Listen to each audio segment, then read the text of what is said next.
Última parte do nosso Sem Tabus, mas vamos correr para aproveitar o tempo e sabermos mais.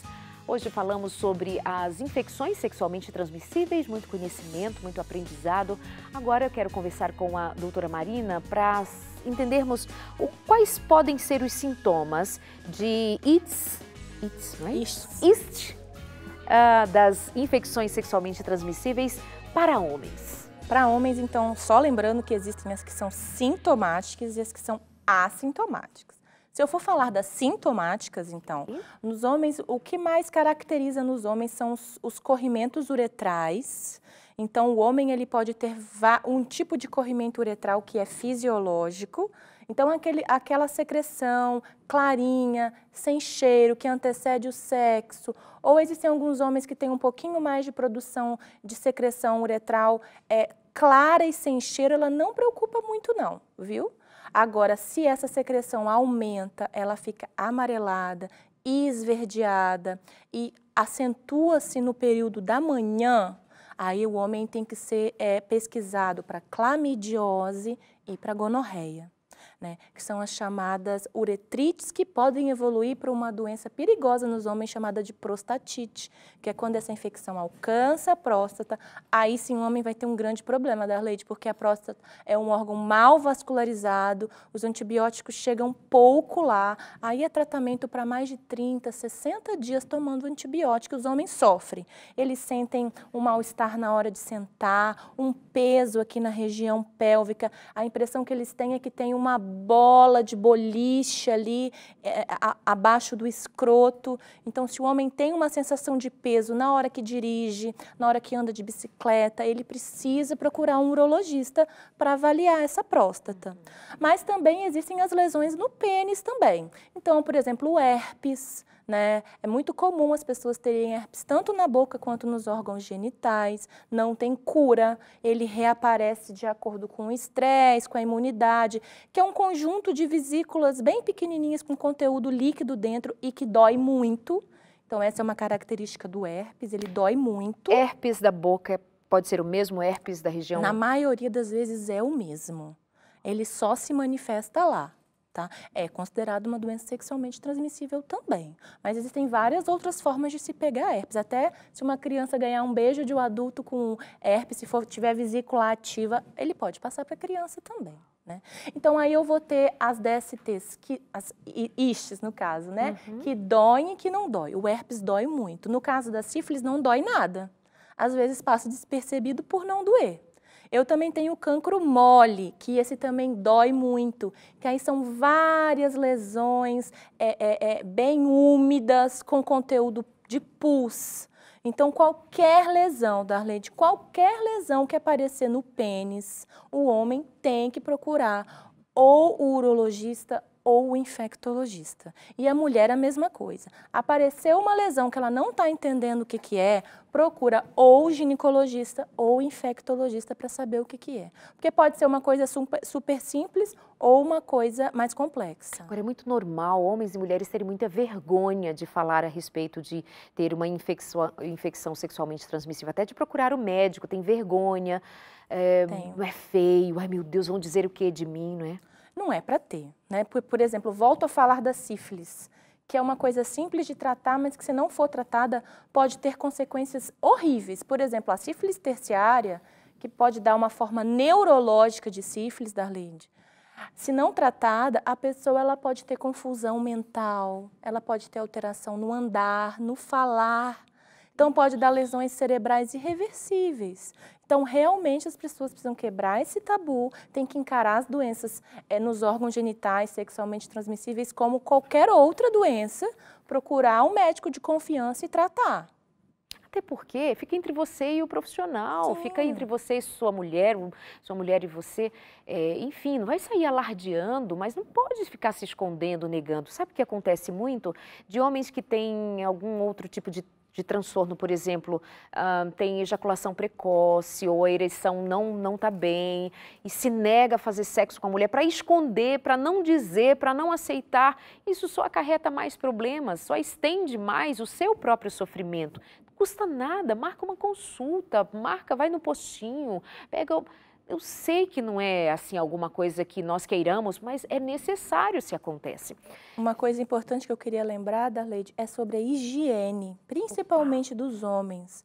O homem, ele naturalmente produz uma secreção chamada esmegma, que fica no pênis ali. Às vezes o homem tem um excesso de pele e ele tem aquela secreção ali. É nessa secreção que na maioria das vezes carrega o HPV. Então, o homem, ele precisa ter uma boa higiene, ele precisa fazer a higiene do pênis corretamente, prezar pelos detalhes ali na hora da higiene, porque além de passar o HPV para a mulher, ele pode ter câncer de pênis. E o câncer de pênis, qual que é o tratamento dele na maioria das vezes? É a amputação do pênis de verdade.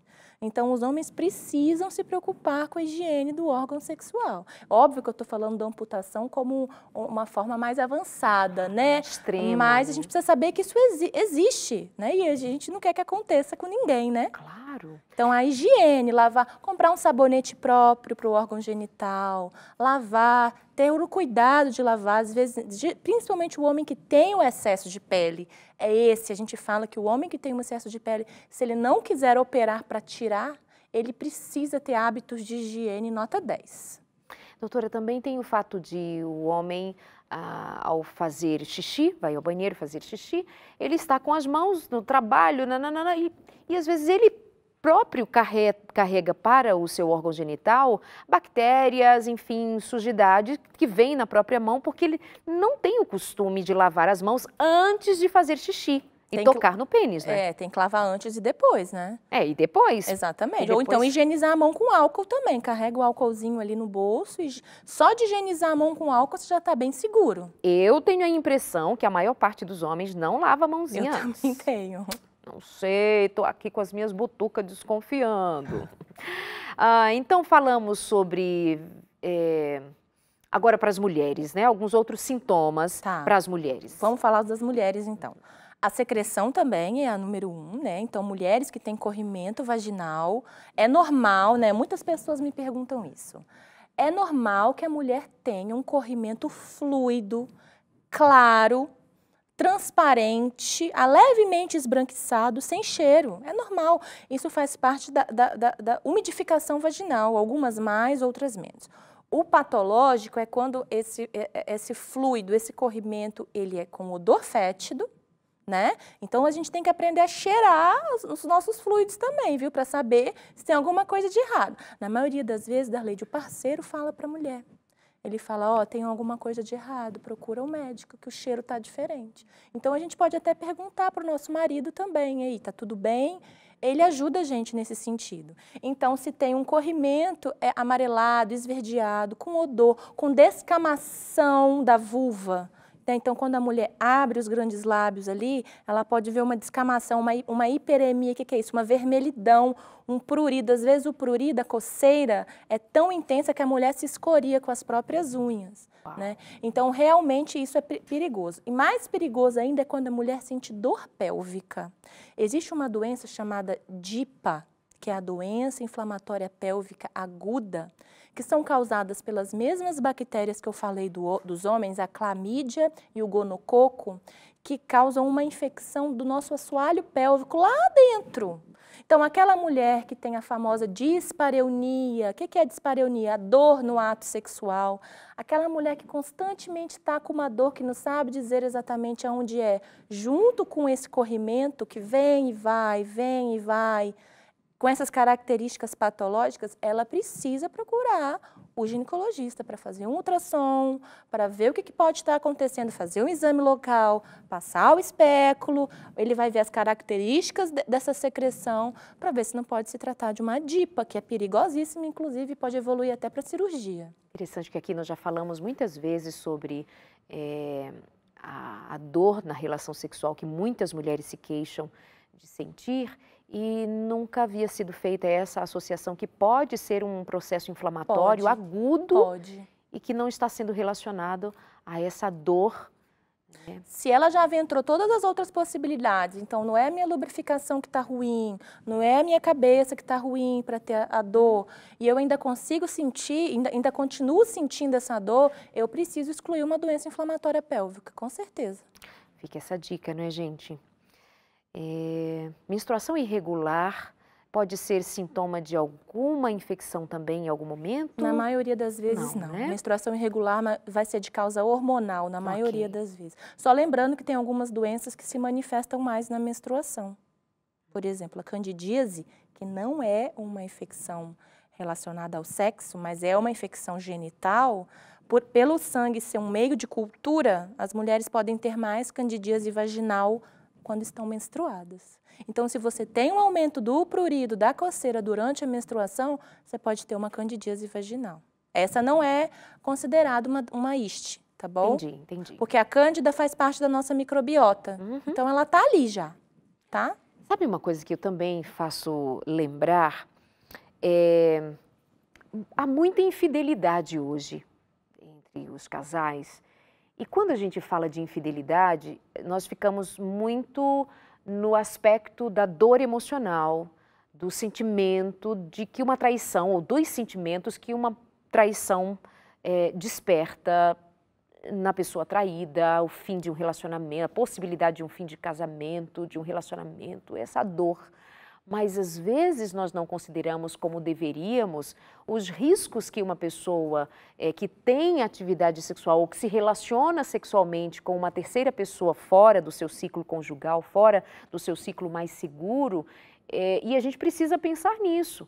Então, me dirigindo especialmente a mulheres que tanto me escrevem, que tanto pedem ajuda aqui nos nossos programas, fui traída, meu marido tem outra, meu marido tem amante, etc, etc. Questione também, leve em consideração também que você corre o risco que você não sabe com quem seu marido ficou, com quem seu marido deitou, ou do contrário também, as mulheres que traem maridos e assim, você nem honestamente tem lidado com os aspectos da saúde do outro. Já não basta a traição emocional, a traição do vínculo, mas nem o cuidado com a saúde do outro. E aí os casados, as mulheres casadas, especialmente, elas estão descuidadas, é meu marido, elas estão livres, elas se previnem de uma gravidez, mas normalmente ela não está se prevenindo de uma doença, de uma infecção sexualmente transmissível. E aí fica um estado mais de alerta, assim, um cuidado maior. A gente tem que se amar primeiro, né, Darley? A gente tem que se amar primeiro, né? Puxa vida! É tão importante a gente considerar isso, sabe? Que tem uma vida que foi dada a nós, que é a vida que vem de Deus, e Ele compartilha da vida dele conosco, e aí nós tornamos a vida assim, levianamente, alguma coisa, sabe? Então, pensa bem, quando você for trair alguém, quando você estiver nesse caminho de adultério, nesse caminho de infidelidade, mesmo os solteiros, quantos solteiros em relacionamentos se aventuram numa paixão, num desejo, num sexo de brincadeira e não respeita a vida do outro e a sua própria história também? Fica esse alerta para você. Bom, doutora, chegando ao final assim, do programa, ficam algumas questões, mas acredito que ficaram alertas muito importantes. Do seu consultório, para quem está nos assistindo em casa, do seu consultório, da sua experiência, da sua vivência como profissional, o que você considera ser assim como, para finalizarmos o programa, como fundamental para que tenhamos consciência? Para mim, o fundamental, pelo que eu vejo, realmente é a fidelidade, é o fato de estar com um parceiro fixo. Eu junto isso, né, as nossas estatísticas que mostram que as pessoas que realmente têm relação com muitas pessoas estão mais propensas a ter mais infecções sexualmente transmissíveis. E também os check-ups, né? É importante que mesmo os casais, eles façam seus check-ups, façam os seus exames, tanto os de sangue quanto os exames locais. Então, que os homens procurem os urologistas, que as mulheres procurem o ginecologista para fazer o preventivo, que é tão importante e é tão evitável, né? Ele consegue evitar tantas coisas ruins, né? Então, o que eu peço é que as pessoas tenham, primeiramente, cuidado de si mesmas, aquilo que a gente falou. Ame a você primeiro para depois amar a quem está do seu lado. Porque se você não tem saúde, se você não tem amor próprio, você não vai conseguir cuidar de quem está perto de você. Exatamente. A necessidade do autocuidado, da autorresponsabilidade com você, com quem está à sua volta.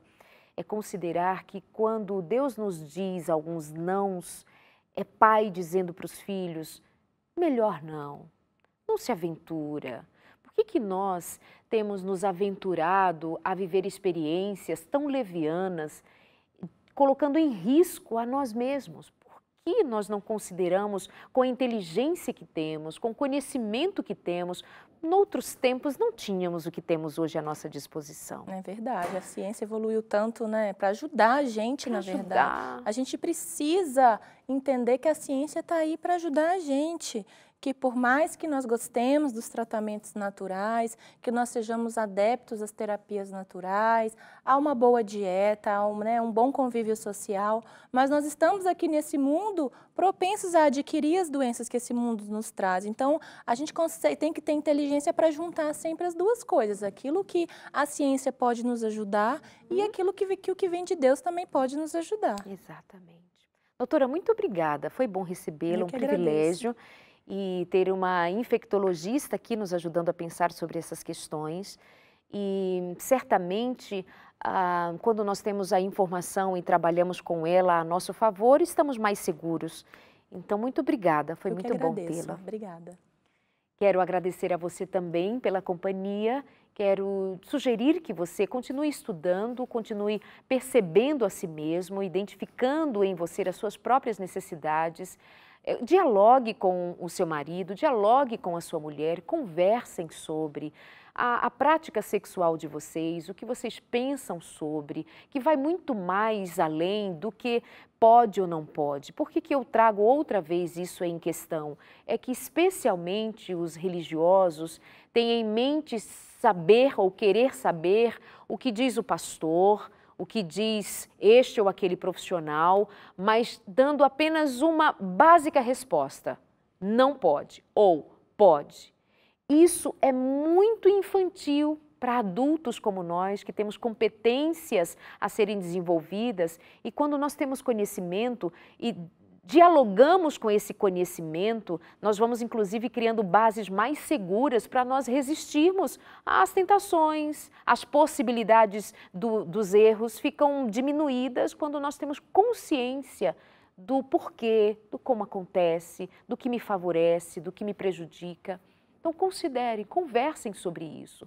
Você casou com uma pessoa que já tinha vida sexual ativa antes, que já teve outros parceiros, outras parceiras. Vocês talvez nunca deram atenção a isso. Você está namorando com alguém que teve outros relacionamentos. Você não considera a sua saúde sexual quando vocês decidirem definitivamente ficarem juntos. Pensem bem, não é somente uma questão de liberdade ou falta dela. Eu posso, saio com quem eu quiser, faço sexo com quem eu quiser, não importa, o que importa é ser feliz. Quando você chegar a um consultório, a um hospital, ou for visitar pessoas que estão em sofrimento, talvez você repense isso. Bom, nós nos encontramos na semana que vem, aqui em mais um Sem Tabus. Eu te agradeço pela companhia e te convido a ficarmos juntos no próximo. Até lá.